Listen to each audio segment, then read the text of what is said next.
পুলিশটা ফুটেছে মনে হয়।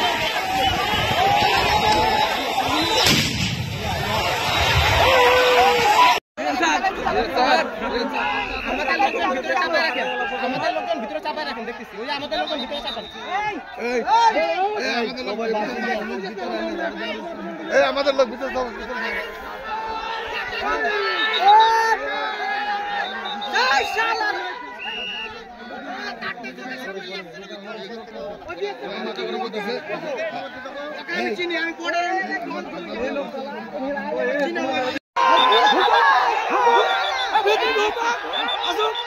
ভিতরে আসুক না, ভিতরে আসুক না একটু।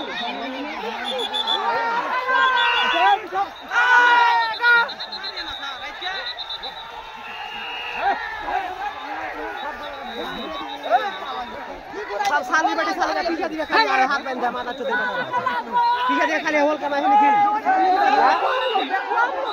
सब पीछे दिखा खाली आ रहा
সাবধানে দেখেন, তীর মারছে, সাবধান থাকেন।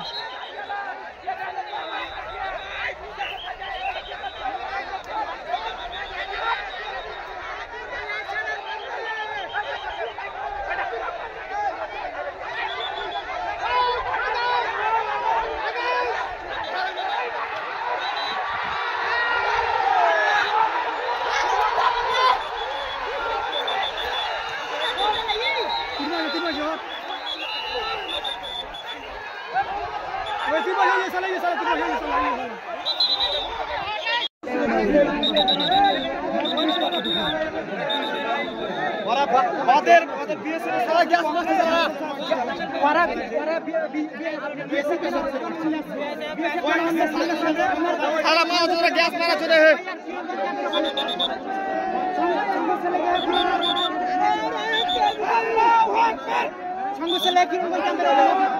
গাছ কাটে ওরা গেছে, গাছ কাটছে, গাছগুলো কাটে শেষ করা হবে। তাহলে আমাদের গাছ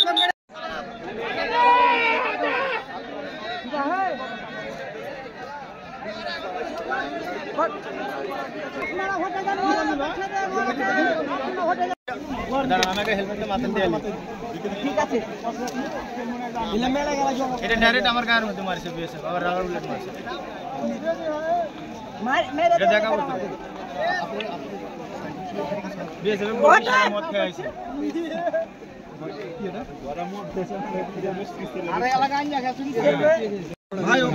হ্যাঁ ঠিক আছে।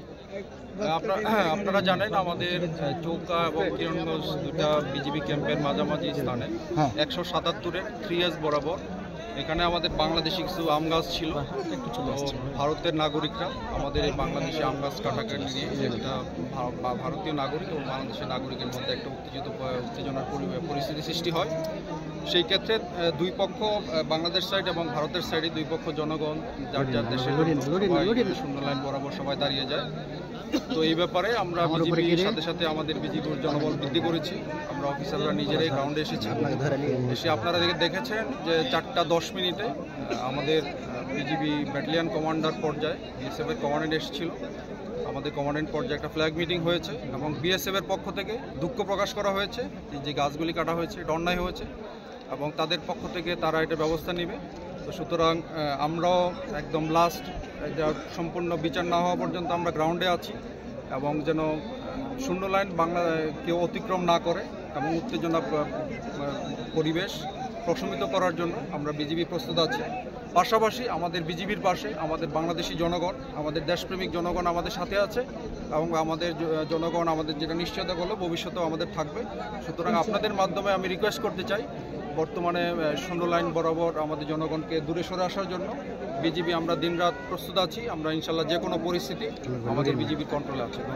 আর একটা বিষয় জানতে চাচ্ছিলাম, কয়েকজন আহত হয়েছে এবং ওই পক্ষ থেকে বোমা নিক্ষেপ করা হয়েছে বেশ কিছু, এই বিষয়ে বিজিবি সদস্য আহত হয়েছে। না, এটা হচ্ছে আমাদের মব কন্ট্রোল করার জন্য, আমাদের তেমন উল্লেখযোগ্য আহত হওয়ার কোনো পরিসংখ্যান নাই। তো বিএসএফ এর পক্ষ থেকে আহত বা নিহত হয়েছে কিনা আমরা এটা এখনো জানতে পারি নাই। তবে আমরা এটা বিভিন্ন মব কন্ট্রোল করার জন্য ওরা সাউন্ড গ্রেনেড নিক্ষেপ করেছে, যেটা ওরা ইন্টারন্যাশনাল আইন যেটা আছে এটা ভঙ্গ করেছে। তো এই ব্যাপারে আমি আমার মহাপরিচালককে বিস্তারিত ঘটনা বর্ণনা করেছি এবং আমি আশা করি আমাদের বিজিবির হেডকোয়ার্টার এবং বিএসএফ হেডকোয়ার্টারের উচ্চ পর্যায়ে তারা একটা আলোচনা করবেন। তবে আমি এই এলাকায় এটুকু নিশ্চয়তা করতে চাই, বাংলাদেশি জনগণ এবং বিজিবি আমরা প্রস্তুত আছি সীমান্তে। আমাদের বাংলাদেশি 1 ইঞ্চি আমরা ছাড় দিব না।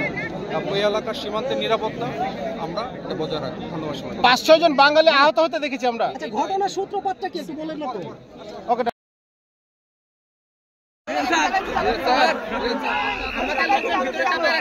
আমাদের লোকজন ভিতরে চাপায় রাখেন, দেখতেছি ওই আমাদের লোকজন ভিতরে চাপায়। আমাদের লোক ভিতরে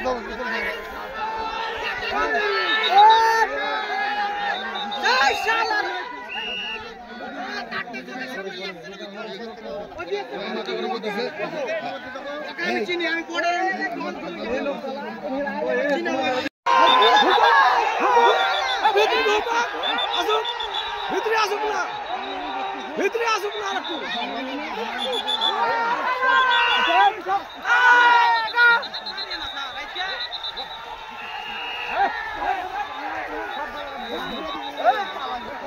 सब साली बेटी साले का पीछे दिया खाली हाथ बन जा माना चोदे पीछे दिया खाली होल कमाई है खेल सब पीछे दिया खाली सब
গ্যাস মারা চলে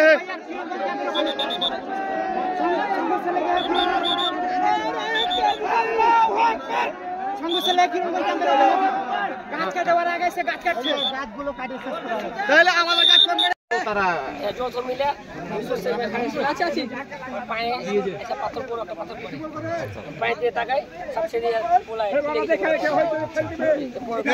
ওরাকে বিএসএফ সাপোর্ট দিচ্ছে কত ওরা বিএসএফ সাপোর্ট পাচ্ছে সিয়াসল মারছে বিএসএফ কোনো ভয় নাই চলো দাঁড়া আমাকে হেলমেটটা মাথায় দিয়ে ঠিক আছে ইলা মেলা গেল এটা ডাইরেক্ট আমার গায়ের মধ্যে মারছে বিএসএফ আবার রাবার বুলেট মারছে মার মেরে দেখা করতে বিএসএফ মত খেয়ে আইছে আরে এলাকা আইয়া গেছে ভাই ওকে হ্যাঁ ঠিক আছে। আপনারা জানেন আমাদের চৌকা এবং কিরণগঞ্জ দুটা বিজিবি ক্যাম্পের মাঝামাঝি স্থানে 177-এর 3S বরাবর এখানে আমাদের বাংলাদেশি কিছু আম গাছ ছিল। ভারতের নাগরিকরা আমাদের এই বাংলাদেশি আম গাছ কাটাকে নিয়ে একটা ভারতীয় নাগরিক এবং বাংলাদেশের নাগরিকের মধ্যে একটা উত্তেজনার পরিস্থিতি সৃষ্টি হয়। সেই ক্ষেত্রে দুই পক্ষ, বাংলাদেশ সাইড এবং ভারতের সাইডে দুই পক্ষ জনগণ যার যার দেশের শূন্য লাইন বরাবর সবাই দাঁড়িয়ে যায়। তো এই ব্যাপারে আমরা বিজিবির সাথে সাথে আমাদের বিজিবির জনবল বৃদ্ধি করেছি। আমরা অফিসাররা নিজেরাই গ্রাউন্ডে এসেছি। এসে আপনারা দেখেছেন যে 4:10 আমাদের বিজিবি ব্যাটালিয়ন কমান্ডার পর্যায়ে বিএসএফ এর কমান্ডেন্ট এসেছিল। আমাদের কমান্ডেন্ট পর্যায়ে একটা ফ্ল্যাগ মিটিং হয়েছে এবং বিএসএফ এর পক্ষ থেকে দুঃখ প্রকাশ করা হয়েছে যে গাছগুলি কাটা হয়েছে, এটা অন্যায় হয়েছে এবং তাদের পক্ষ থেকে তারা এটা ব্যবস্থা নেবে। তো সুতরাং আমরাও একদম লাস্ট এটা সম্পূর্ণ বিচার না হওয়া পর্যন্ত আমরা গ্রাউন্ডে আছি এবং যেন শূন্য লাইন বাংলা কেউ অতিক্রম না করে এবং উত্তেজনা পরিবেশ প্রশমিত করার জন্য আমরা বিজিবি প্রস্তুত আছি। পাশাপাশি আমাদের বিজিবির পাশে আমাদের বাংলাদেশি জনগণ, আমাদের দেশপ্রেমিক জনগণ আমাদের সাথে আছে এবং আমাদের জনগণ আমাদের যেটা নিশ্চয়তা করলো ভবিষ্যতেও আমাদের থাকবে। সুতরাং আপনাদের মাধ্যমে আমি রিকোয়েস্ট করতে চাই, বর্তমানে শূন্য লাইন বরাবর আমাদের জনগণকে দূরে সরে আসার জন্য বিজিবি আমরা দিনরাত প্রস্তুত আছি। আমরা ইনশাল্লাহ যে কোনো পরিস্থিতি আমাদের বিজিবির কন্ট্রোলে আছে। আর একটা বিষয় জানতে চাচ্ছিলাম, কয়েকজন আহত হয়েছে এবং ওই পক্ষ থেকে বোমা নিক্ষেপ করা হয়েছে বেশ কিছু, এই বিষয়ে বিজিবি সদস্য আহত হয়েছে। না, এটা হচ্ছে আমাদের মব কন্ট্রোল করার জন্য, আমাদের তেমন উল্লেখযোগ্য আহত হওয়ার কোনো পরিসংখ্যান নাই। তো বিএসএফ এর পক্ষ থেকে আহত বা নিহত হয়েছে কিনা আমরা এটা এখনো জানতে পারি নাই। তবে আমরা এটা বিভিন্ন মব কন্ট্রোল করার জন্য ওরা সাউন্ড গ্রেনেড নিক্ষেপ করেছে, যেটা ওরা ইন্টারন্যাশনাল আইন যেটা আছে এটা ভঙ্গ করেছে। তো এই ব্যাপারে আমি আমার মহাপরিচালককে বিস্তারিত ঘটনা বর্ণনা করেছি এবং আমি আশা করি আমাদের বিজিবির হেডকোয়ার্টার এবং বিএসএফ হেডকোয়ার্টারের উচ্চ পর্যায়ে তারা একটা আলোচনা করবেন। তবে আমি এই এলাকায় এটুকু নিশ্চয়তা করতে চাই, বাংলাদেশি জনগণ এবং বিজিবি আমরা প্রস্তুত আছি সীমান্তে। আমাদের বাংলাদেশি 1 ইঞ্চি আমরা ছাড় দিব না এবং ওই এলাকার সীমান্তের নিরাপত্তা আমরা এটা বজায় রাখি। ধন্যবাদ। 5-6 জন বাঙালি আহত হতে দেখেছি আমরা। ঘটনার সূত্রপাতটা কি একটু বলেন না তো? ওকে,